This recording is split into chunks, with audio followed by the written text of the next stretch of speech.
Twin story TV. दिया road पर अकेले अपना फोन ढूंढ रही होती है कि तभी रोहन नाम का एक वेटर उसके पास आकर उसका फोन लेकर आता है। उसके हाथों में अपना फोन देखकर दिया बिना उसकी बात सुने उसको एक जोरदार थप्पड़ लगा देती है और कहती है, मेरा फोन लेकर भाग रहे थे, चोर कहीं के।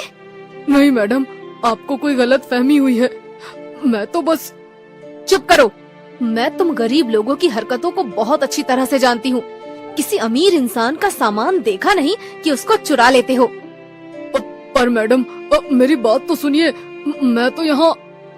दिया रोहन को भला बुरा सुना ही रही होती है कि तभी उसका बॉयफ्रेंड नितेश वहाँ पर आ जाता है और ये सब देखकर दिया से कहता है, क्या हुआ दिया, तुम इस गरीब लाचार इंसान पर इतना भड़क क्यों रही हो? ये गरीब लाचार इंसान एक चोर है, इसने मेरा फोन चुराया है। नहीं सर, मैडम को गलत फहमी हो रही है, मैंने इनका फोन नहीं चुराया है। तुम तो चुप ही रहो, एक तो चोरी और ऊपर से सीना चोरी। दिया रोहन को एक बार फिर से भला बुरा सुनाना शुरू कर देती है। तभी नितेश उसको चुप करवा कर रोहन से सारी बात पूछता है और रोहन उससे कहता है, सर, मैडम हमारे रेस्टोरेंट में खाना खाने आई थी और वो अपना फोन वहीं पर भूल गई। मैं तो बस मैडम को उनका फोन देने के लिए उनके पीछे पीछे आया और मेरे हाथों में अपना फोन देखकर मैडम को गलत फहमी हो गई कि मैंने उनका फोन चोरी किया है। देखा दिया, वो इंसान तुम्हारी मदद कर रहा है पर तुमने उसको गलत समझ लिया। आज तुम्हें गरीब लोग पसंद नहीं है क्योंकि तुमने कभी गरीबी देखी नहीं, पर मैंने देखी है। एक गरीब लाचार हो सकता है, मजबूर हो सकता है, पर चोर नहीं हो सकता, और वो भी ऐसा इंसान जो अपनी गरीबी हटाने के लिए दिन रात मेहनत करता हो। इतना बोलकर नितेश दिया को रोहन के रेस्टोरेंट ले जाता है जहां वो उसको अपने कुछ साल पहले के हालात बताता है।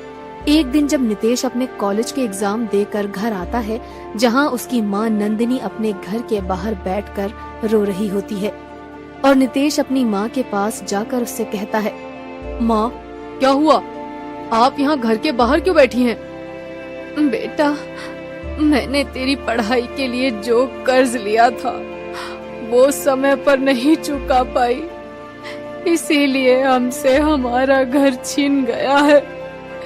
अब हम कहाँ जाएंगे, क्या करेंगे, कहाँ रहेंगे, कुछ नहीं पता। कोई बात नहीं माँ, मैं हूँ ना, मैं सब ठीक कर दूंगा। आप मेरे साथ चलो, मैं कुछ करता हूँ। ये बोलकर नितेश अपनी माँ को लेकर वहाँ से अपने दोस्त के घर जाता है जहाँ उसका दोस्त उनको कुछ दिनों के लिए अपना दूसरा घर दे देता है।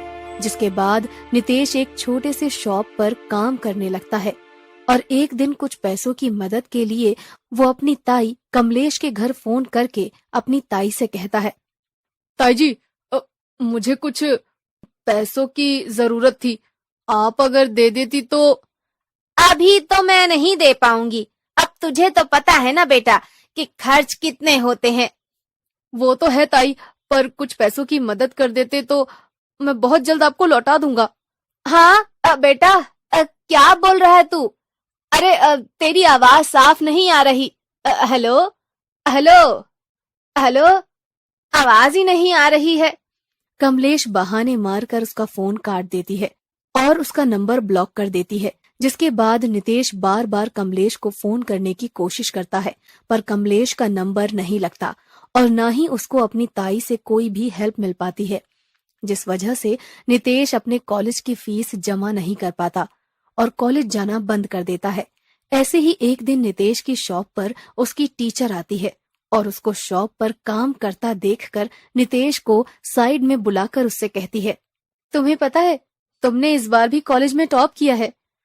नितेश, तुम एक ब्रिलियंट स्टूडेंट हो, तुम आगे चलकर बहुत बड़े आदमी बन सकते हो, पर तुम अपनी पढ़ाई छोड़कर ऐसे काम करोगे तो अपने सपनों को कैसे पूरा करोगे? मैं जानता हूँ मैडम, पर अभी मेरी फैमिली कंडीशन ऐसी है कि ये गरीबी मुझसे ये सब करवा रही है। मुझे बताओ क्या प्रॉब्लम है?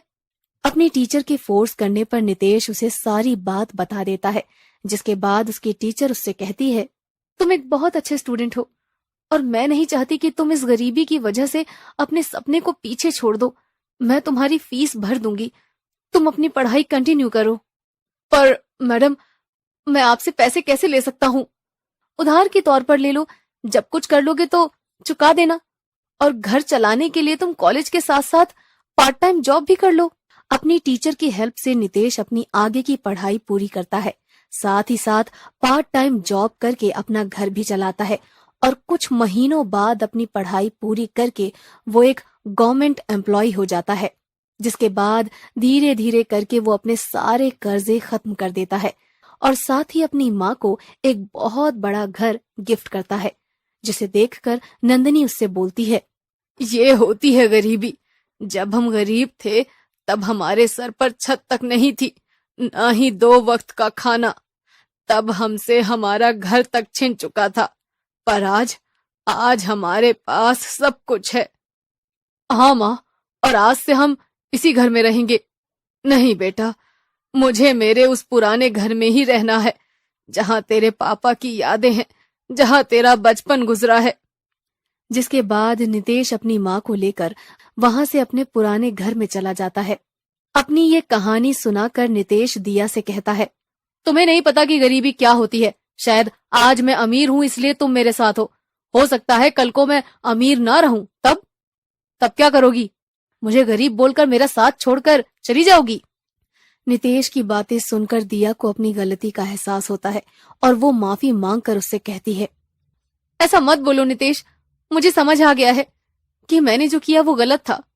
मुझे किसी गरीब से चिढ़ना नहीं चाहिए, वो भी हमारी तरह ही इंसान होते हैं। तुम्हें अपनी गलती का एहसास हुआ है, ये बहुत अच्छी बात है, पर तुम्हें माफी मुझसे नहीं, रोहन से मांगनी चाहिए। रोहन, मुझे माफ कर दो, मैंने तुम्हारे साथ बहुत गलत किया। अरे मैडम, कोई बात नहीं, गलती तो हर किसी से हो जाती है, पर मुझे बहुत अच्छा लगा कि सर इतने समझदार और नेक दिल इंसान है। तो सर और मुझे खिलाओ अपने रेस्टोरेंट का सबसे अच्छा खाना। हाँ, क्यों नहीं, आप मुझे ऑर्डर दीजिए। तुम हमारा ऑर्डर लोगे? हाँ सर, यहाँ पर आए अपने हर कस्टमर का मैं ही ऑर्डर लेता हूँ। हाँ लेती होंगे, पर आज से तुम हमारे दोस्त हो, इसीलिए आज तुम ऑर्डर लोगे नहीं, बल्कि हमारे साथ बैठकर ऑर्डर दोगे। सच में सर, आप देखना, एक दिन आपकी तरह मेहनत करके मैं भी आप जैसा ही बनूंगा। ये बोलकर तीनों खाने का ऑर्डर देते हैं, जिसके बाद दिया नितेश के साथ उसकी माँ के पास जाती है और कुछ ही दिनों में दोनों की शादी हो जाती है। शादी के कुछ सालों बाद नितेश और दिया की मुलाकात रोहन से होती है, जो कि एक वेटर से अमीर इंसान बन जाता है और इसके लिए वो नितेश का शुक्रिया करता है। दोस्तों, ऐसी और मजेदार कहानियों को देखने के लिए हमारे टून स्टोरी टीवी चैनल को सब्सक्राइब करें और बेल आइकन दबाना ना भूलें।